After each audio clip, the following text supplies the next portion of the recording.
The great crystal hall on Zentara Prime buzzed with quiet conversation as delegates from 12 different worlds took their seats.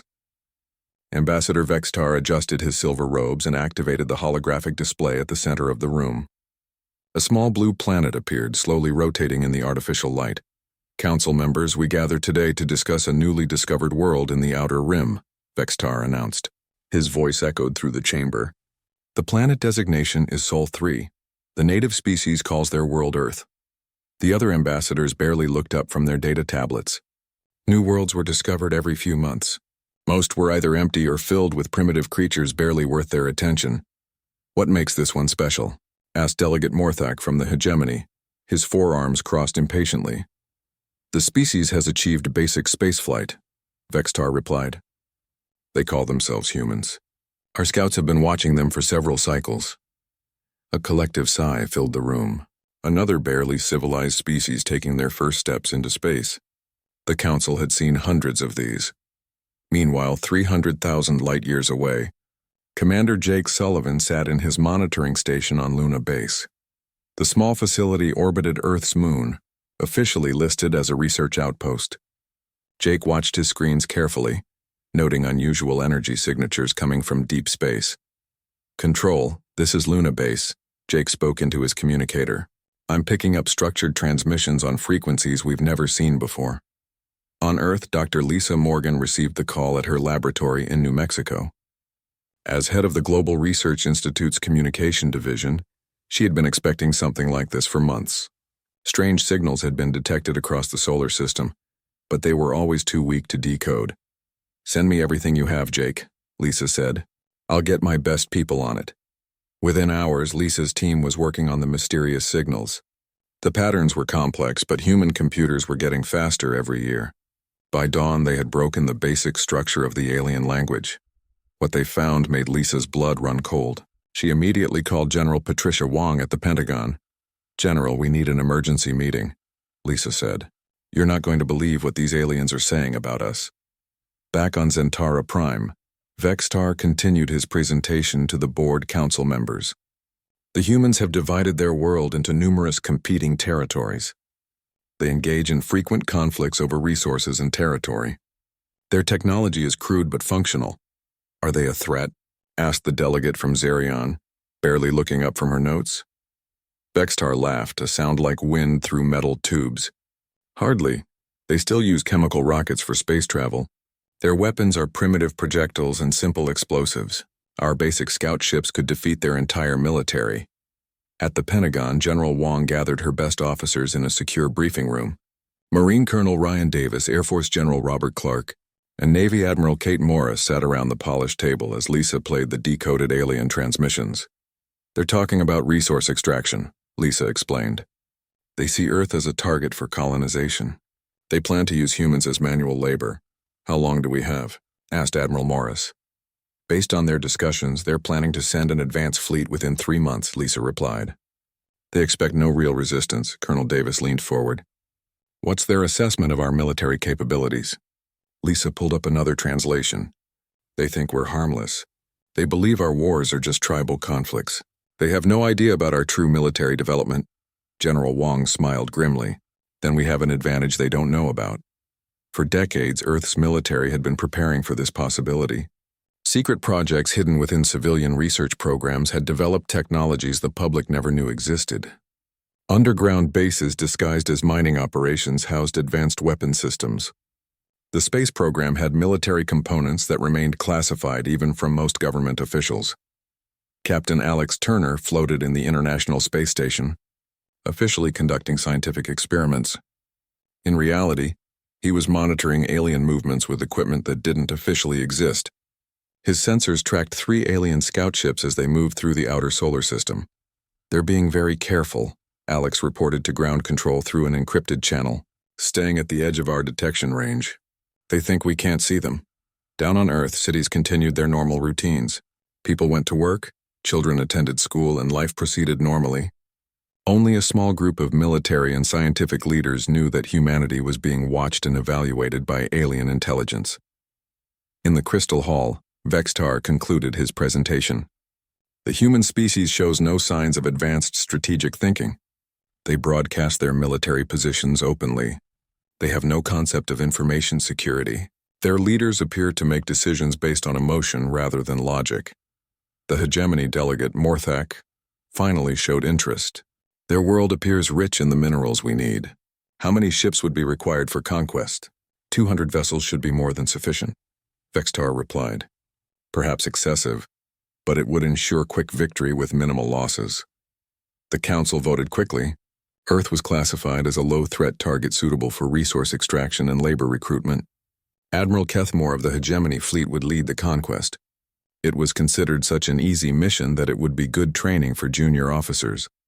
As the council session ended, none of the alien delegates realized they had made a crucial error. They had judged humanity by the standards of species that evolved through cooperation and peaceful development. They failed to understand that Earth's dominant species had achieved global control through constant warfare, competition, and adaptation. At Luna Base, Jake Sullivan continued monitoring alien communications. The scout ships were moving closer, becoming bolder in their surveillance. Soon they would realize that humans had been watching them in return. Dr. Lisa Morgan worked through the night, decoding more alien transmissions. Each message revealed more about alien technology, tactics, and psychology. The information would be crucial for Earth's defense. General Wong activated protocols that had been waiting for decades. Across the world, military units received coded messages. Research facilities shifted into war production mode. Civilian scientists were quietly recruited for classified projects. The aliens thought they had found an easy target. They saw a primitive species that had barely reached its own moon. They planned to arrive, demonstrate their superior technology, and accept humanity's immediate surrender. They had no idea that Earth's greatest weapon was not any advanced technology, but the species' ability to appear weak while gathering strength. Humans had learned long ago that the best way to defeat a stronger enemy was to make them underestimate your capabilities. The trap was being set, and the aliens were walking directly into it. 3 months after the Galactic Council meeting, Admiral Kethmore's fleet emerged from hyperspace at the edge of Earth's solar system. 200 alien vessels hung in the darkness like silver daggers, their hulls gleaming with advanced technology that human scientists could only dream of creating. Admiral Kethmore stood on the bridge of his flagship, studying the blue world that would soon belong to the hegemony. His 4 eyes focused on the tactical display, showing Earth's primitive satellites and space stations. Begin Phase 1, Kethmore ordered. Send the scout squadrons ahead. Let's see how the humans react to our presence. On Earth, radar stations across the globe detected the incoming alien craft. Air raid sirens wailed in major cities as fighter jets scrambled to intercept. Captain Ben Rodriguez led a squadron of F-35 fighters toward the alien scouts, his heart pounding as he approached vessels that moved with impossible grace. Control, this is Eagle Leader, Ben radioed. Visual contact with bogies. They're unlike anything I've ever seen. The alien scouts easily avoided Ben's missiles and returned fire with energy weapons that cut through his squadron like paper. Within minutes, most of the human fighters were destroyed or forced to retreat. Ben barely escaped in his damaged aircraft, limping back to base with half his wing gone. At NORAD headquarters in Colorado, Lieutenant Colonel Amy Stevens watched the battle unfold on her screens. To any observer, it looked like a devastating defeat for humanity.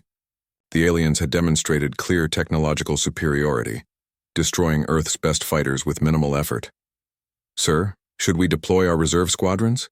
asked a young officer. Amy shook her head. "Negative. Let them think that was our best effort."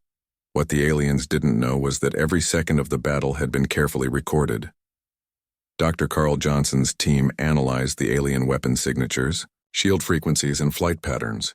The failed attack had provided exactly the intelligence they needed.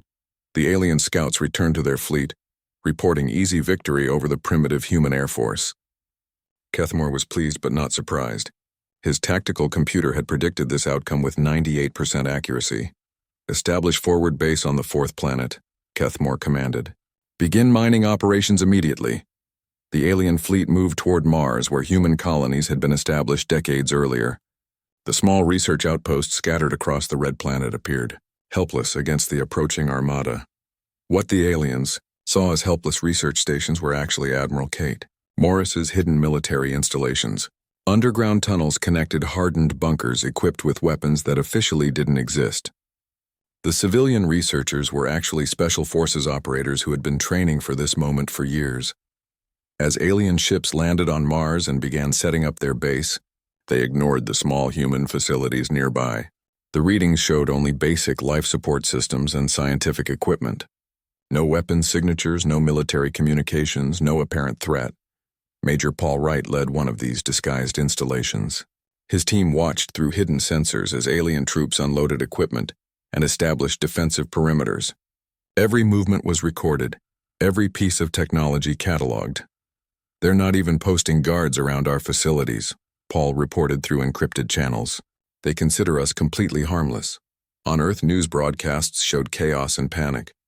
Military spokesmen admitted they were overwhelmed by alien technology. World leaders called for calm while privately preparing for invasion. The media showed footage of destroyed fighter jets and reported that Earth's defenses were crumbling. The hegemony's cultural analysis team studied these broadcasts with satisfaction. Dr. Vorthal, the fleet's expert on primitive species, sent regular reports to Admiral Kethmore about human behavior. "They are broadcasting their military positions openly," Vorthal reported. "Their news media reveals strategic information that any civilized species would keep classified. They show clear signs of panic and disorganization." What Dr. Vorthal didn't understand was that every leaked piece of information was carefully planned. The chaos was orchestrated, the panic was performed, and the strategic revelations were deliberate misdirection. In a hidden facility beneath Nevada, General Helen Clark oversaw Project Lazarus, humanity's most classified weapons program. For 30 years, the project had developed technology using theoretical physics that pushed the boundaries of known science. The work was hidden within civilian space research and university physics departments. "How long until the primary systems are operational?" Helen asked Dr. Nina Foster, the project's lead scientist. 2 weeks, General," Nina replied. "The alien technology we've analyzed has actually helped us solve several theoretical problems. Their energy signatures gave us the final pieces we needed." Meanwhile, alien forces continued their systematic occupation of the outer solar system. They established supply depots on several asteroids and began mining operations that would feed their growing empire. Earth appeared increasingly isolated and helpless. Lieutenant Commander Eric Thompson volunteered for humanity's most dangerous intelligence mission. His modified cargo ship, designed to look damaged and defenseless, drifted toward the alien fleet, broadcasting distress signals. The aliens captured Eric's ship easily, exactly as planned. During his interrogation, Eric played the role of a terrified merchant captain who knew nothing about military secrets. He answered their questions with information that was technically true but completely misleading. "We barely made it to our own moon," Eric told his captors. "Our fastest ships take months to reach Mars. We have no weapons that could threaten your vessels." The aliens believed him completely. Their scanners confirmed that human space technology was primitive compared to their own. They had no reason to suspect that Eric's apparent ignorance was carefully rehearsed deception. As weeks passed, the alien occupation expanded. They established their main command base on the far side of Earth's moon, thinking they had claimed the ultimate strategic position. From there, they could monitor all human activity and control access to space. What they didn't realize was that Major Tom Baker's engineering teams had spent decades building a network of tunnels beneath the lunar surface. Hidden construction projects disguised as mining operations and scientific research had prepared for exactly this scenario. The tunnels connected weapons caches, communication centers, and living quarters that could support thousands of troops. All of it was invisible to alien sensors, buried deep beneath rock and shielded by materials that absorbed energy signatures. Colonel Maria Santos fought a series of ground battles on Earth that appeared to be desperate last stands. Her forces attacked alien landing sites with conventional weapons that bounced harmlessly off alien shields. Each defeat was broadcast globally, showing humanity's apparent helplessness. But every battle provided valuable intelligence. The aliens' confidence grew with each easy victory, and they began reducing their security measures. They stopped posting guards around captured facilities and relied entirely on their technological superiority for protection. Captain Steve Roberts commanded a fleet of modified civilian spacecraft that shadowed the alien fleet. His ships appeared on sensors as space debris or disabled satellites, drifting apparently powerless through the solar system. In reality, they were gathering detailed intelligence about alien fleet movements and tactical procedures. The aliens grew so confident that they began sending detailed reports back to the Galactic Council about their easy conquest. They reduced patrol schedules and focused on resource extraction, treating Earth as a conquered territory rather than an active combat zone. Dr. Rachel White's team on the International Space Station worked frantically to reverse engineer captured alien technology. The aliens had actually offered to spare the station as a gesture of goodwill, not realizing they were providing humanity's best scientists with direct access to their most advanced systems. As the months passed, the trap was nearly set. The aliens had settled into routine operations, confident in their superiority and convinced of human helplessness. They had no idea that every day brought humanity closer to unveiling its true capabilities. 6 months into the alien occupation, humanity's deception had reached perfection. The hegemony forces had settled into comfortable routines, treating Earth as a conquered territory that posed no threat. Admiral Kethmore had even reduced his active fleet by half, sending ships back to hegemony space to transport the wealth being extracted from human worlds. On the alien command base on Luna's far side, security had become relaxed. Guards took long breaks, patrol routes were predictable, and officers spent their time planning mining operations rather than military strategy. The humans seemed completely defeated, reduced to scattered groups hiding in remote areas. Lieutenant Commander Eric Thompson had been a prisoner for 3 months, and his captors had grown comfortable with him. The alien interrogation specialist, Vectar, actually seemed to enjoy their conversations. Eric played his role perfectly, appearing grateful for decent treatment while slowly gathering intelligence about alien technology and procedures. Your species adapts quickly to new situations, Vectar observed during one of their regular talks. Most primitive civilizations resist change more stubbornly. Eric nodded gratefully. We learned long ago that survival means adapting to stronger forces. Fighting the inevitable only brings suffering. What Vectar didn't realize was that Eric had memorized the layout of the entire alien base, identified key systems and their vulnerabilities, and established contact with other human prisoners who were all military intelligence specialists, playing similar roles. Deep beneath the Colorado Rockies, Dr. Nina Foster's team completed the final tests on humanity's greatest secret. Project Lazarus had developed quantum-entangled communication networks that allowed instantaneous coordination across the entire solar system. The technology was completely invisible to alien detection systems, which operated on different theoretical principles. All nodes are active. General, Nina reported to General Helen Clark, we now have real-time communication with every military unit in the solar system, including the crews hiding on Mars and the asteroid bases. The quantum network connected underground facilities on Earth, hidden bases on Mars, disguised installations throughout the asteroid belt, and sleeper agents aboard captured ships. For the first time since the invasion began, humanity could coordinate a solar system-wide military operation. Major Tom Baker crouched in the lunar tunnels directly beneath the alien command base. His engineering teams had spent months silently expanding the tunnel network, using mining techniques that produced no detectable vibrations. The aliens above had no idea that hundreds of human special forces operators were positioned less than 50 meters below their feet. Thermal imaging shows their main power generators are directly above Section 7, Tom reported through the quantum network. Shield generators are in Section 12. Command Center is Section 15. The tunnel system now included weapons caches, life support systems, and even small manufacturing facilities. Everything needed for an extended military operation had been secretly positioned beneath the alien base. The enemy had unknowingly built their headquarters on top of humanity's primary assault position. Colonel Maria Santos continued her fake battles on Earth's surface, but now her defeats served a different purpose. Each engagement drew alien forces away from their bases and into exposed positions. The aliens had become so confident that they often sent minimal forces to deal with human resistance. They're sending only 12 ships to stop our attack on the Brazilian installation, Maria reported. They think we're desperate refugees making a futile gesture.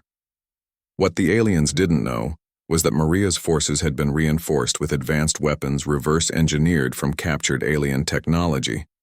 The upcoming battle would be very different from previous encounters. Captain Steve Roberts had positioned his disguised fleet throughout the solar system. His ships maintained their appearance as space debris, while slowly moving into optimal attack positions.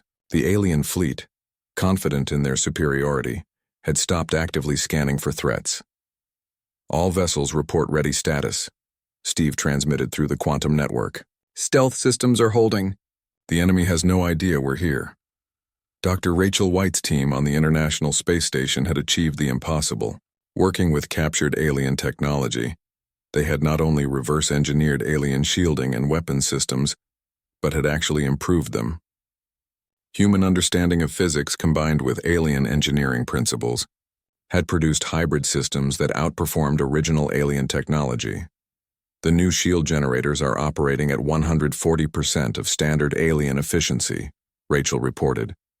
"Our weapon systems are showing similar improvements. We've learned to build their technology better than they can." The breakthrough came from humanity's different approach to problem solving.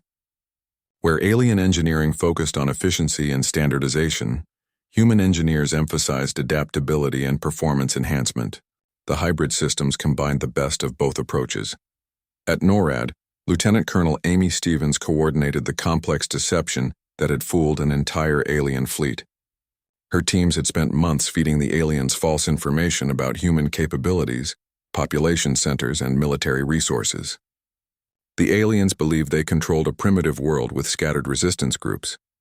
Enemy intelligence reports indicate they believe Earth's total population is less than 2 billion, Amy announced during a classified briefing. They think our major cities have been abandoned and that most humans are hiding in rural areas. The reality was that most of Earth's population was living normally in underground cities and hardened shelters. The surface installations the aliens had captured were mostly empty decoys designed to appear important while concealing humanity's true infrastructure. Major Paul Wright's disguised research station on Mars had become the coordination center for the Red Planet's hidden defenses.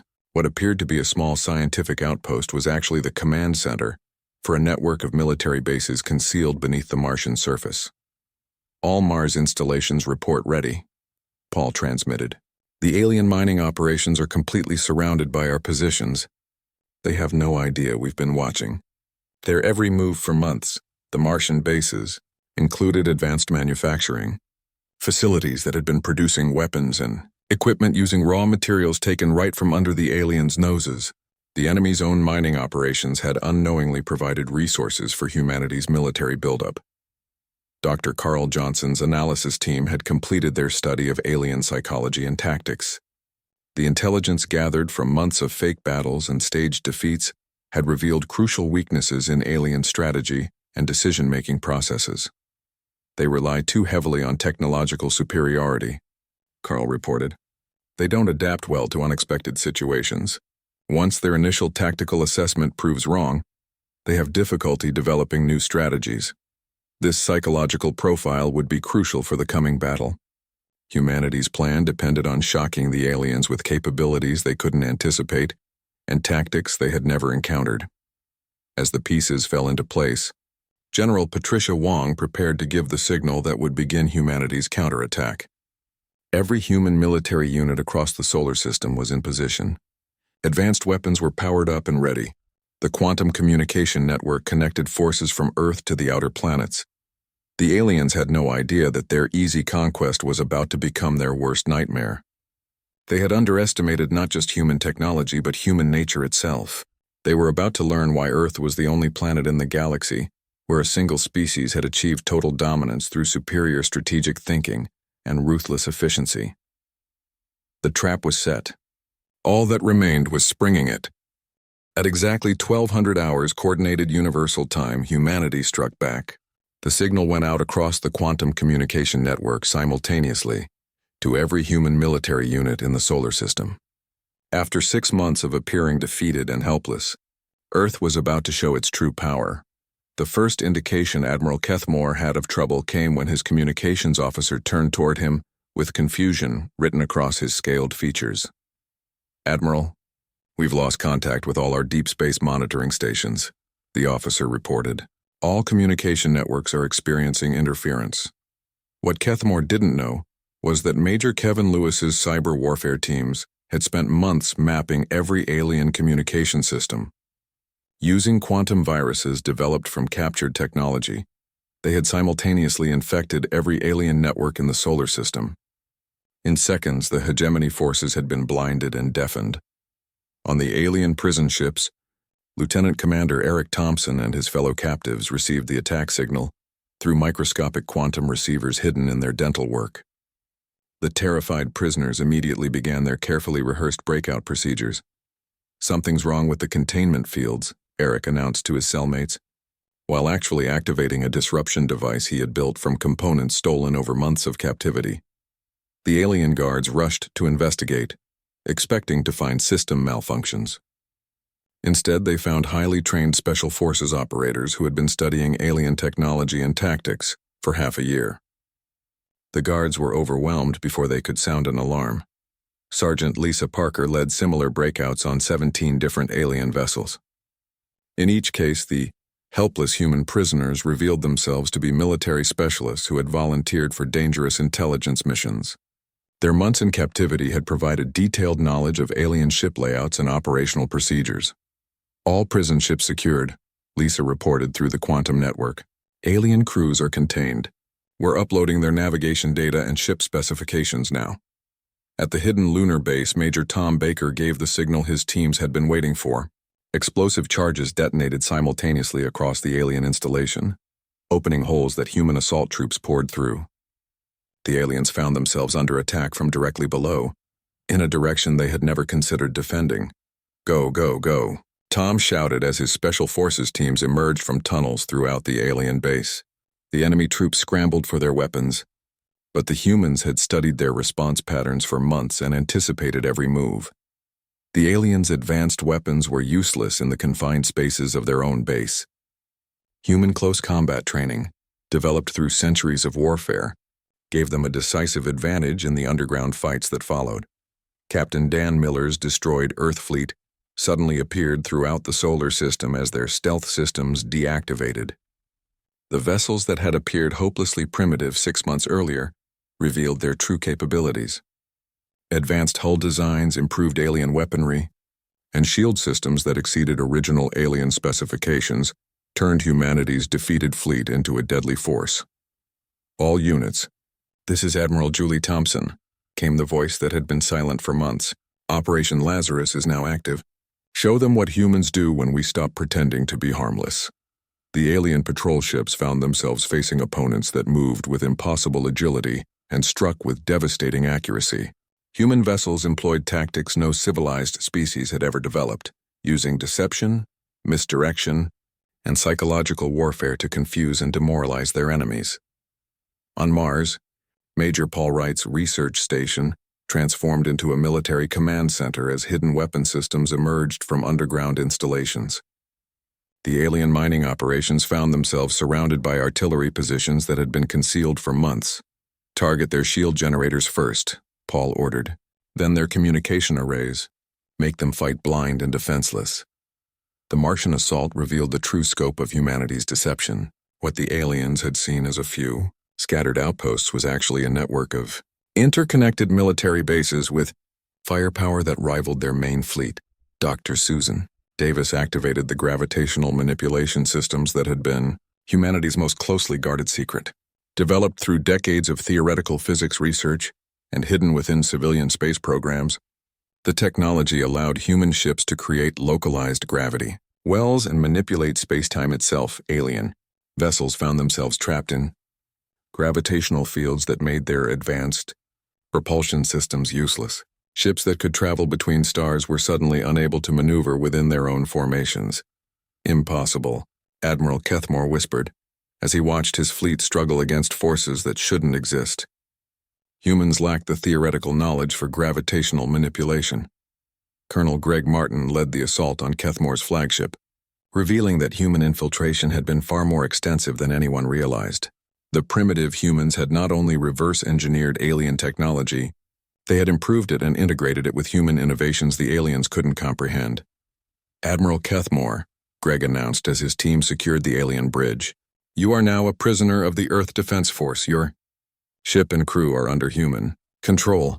The alien admiral stared in disbelief as human soldiers operated alien control systems with casual familiarity. His bridge officers were efficiently restrained by troops who knew exactly where every alien weapon and control system was located. "How is this possible?" Kethmore demanded. "Your species barely achieved spaceflight. Your technology is centuries behind ours." Greg smiled grimly. "That's what we wanted you to think. Every piece of information you gathered about us was carefully designed to support that conclusion." Across the solar system, similar scenes played out as human forces revealed capabilities that exceeded alien expectations. The species that had appeared primitive and divided demonstrated coordination and strategic thinking that shocked their would-be conquerors. "Dr. Jennifer," Alan's voice reached the Galactic Council through captured alien communication systems. Her message was broadcast to every civilized world in the galaxy, using the hegemony's own networks to carry humanity's first official contact with galactic civilization. "This is Earth," Jennifer announced. "You sent a fleet to conquer us because you believed we were harmless. You failed to understand that appearing weak while gathering strength is itself a weapon." The message continued across the galaxy, reaching species that had dismissed humanity as irrelevant. For the first time, the galactic community heard from a species that had achieved dominance through strategic deception rather than technological development. "You assessed us based on the assumption that primitive means harmless," the message continued. "You couldn't conceive of a species that would deliberately appear inferior while studying your weaknesses and preparing countermeasures." Back on Zentara Prime, Ambassador Vexitar watched the reports coming in from the Sol system with growing horror. The primitive humans had not only defeated the hegemony fleet, but had captured most of it intact. More disturbing was the realization that humanity had been preparing for galactic contact long before they were discovered. "How long have they known about us?" Vextar wondered aloud, reviewing intelligence reports that suddenly made terrible sense. Every piece of information about human capabilities had been carefully managed to create a false impression of weakness. The battle was decisive and swift. Human forces, no longer hiding their true nature, demonstrated why Earth had produced the galaxy's most successful predator species. Tactics developed through millennia of warfare against their own kind proved devastatingly effective against aliens who had evolved in more peaceful environments. Commander Matt Davis transmitted the final message of the battle to the scattered alien survivors. "Return to your homes and tell them about Earth. Tell them that humans are not the harmless primitives you expected to find. Tell them we're the species that conquered our own world first. The hegemony invasion had lasted 6 months. The human counterattack had taken 6 hours. The aftermath would reshape the galaxy's understanding of what it meant to be truly dangerous." The silence that followed humanity's victory was more terrifying to the aliens than their defeat had been. In 6 hours, a species they had dismissed as primitive had dismantled a conquest fleet that represented centuries of hegemony military development. The implications sent shockwaves through every civilized world in the galaxy. Admiral Kethmore sat in his own brig, now operated by human guards who seemed to understand alien technology better than his own crew did. Commander Matt Davis visited the former fleet commander to explain what had really happened during the months of apparent human defeat. "Every battle we lost was planned," Matt told the stunned alien admiral. "Every piece of technology you captured from us was designed to be captured. Every strategic mistake we made was calculated to reinforce your assumptions about our capabilities." Kethmore's 4 eyes focused on Matt with growing understanding. "The merchant ship that we captured months ago, the captain who told us about your limited space travel abilities, Lieutenant Commander Eric Thompson," Matt confirmed, "one of our best intelligence officers. Every answer he gave you was technically true but completely misleading. You learned exactly what we wanted you to learn." The scope of the deception was staggering. For 6 months, an entire species had maintained a coordinated act of helplessness while secretly preparing the most sophisticated military operation in galactic history. No civilization had ever demonstrated such discipline and strategic thinking. General Robert Clark coordinated the aftermath from his command center on Earth. The captured alien technology was being studied by teams of scientists who could now work openly instead of in secret. Human understanding of advanced physics was advancing by decades every day. Status report on the captured fleet. Robert requested. 70% of enemy vessels captured intact, reported Captain Laura Wilson. Casualties minimal on both sides. Our non-lethal tactics were highly effective. This was perhaps the most shocking aspect of humanity's victory. Despite their reputation for violence, humans had deliberately minimized casualties during their counterattack. The aliens had been defeated, captured, and contained with precision that avoided unnecessary death. Dr. Jennifer Allen continued her broadcast to the galactic community, explaining humanity's perspective on what had happened. Her words were being translated into hundreds of alien languages and transmitted across thousands of light years. "We did not seek this conflict," Jennifer explained. "Your scouts observed our world for years before deciding we were suitable for conquest. We simply prepared for the possibility that peaceful contact might not be your intention." The broadcast revealed the depth of human preparation. Long before official first contact, Earth's governments had been developing contingency plans for hostile alien encounters. The primitive space program had included military components from its earliest days. "We hoped you would approach us peacefully," the message continued. "When your fleet arrived with conquest in mind, we were ready with alternatives you had not considered." Captain Steve Roberts led the operation to secure the alien base on Mars. His teams found detailed files on human civilization that revealed how thoroughly the aliens had misunderstood what they were facing. "They cataloged our cities, our military installations, our population centers," Steve reported. "Everything they thought they knew about us was wrong because we made sure they saw what we wanted them to see." The alien intelligence files showed a species that believed humans were disorganized, technologically inferior, and incapable of strategic deception. The reality that they had encountered a civilization that had mastered the art of appearing weak while building strength was incomprehensible to their way of thinking. Colonel Janet Brown compiled the final after-action reports that would reshape human understanding of their place in the galaxy. The successful defense had proven that Earth's approach to conflict and survival was unique among known civilizations. "We are the only species discovered so far that achieved planetary dominance through continuous warfare," Janet wrote.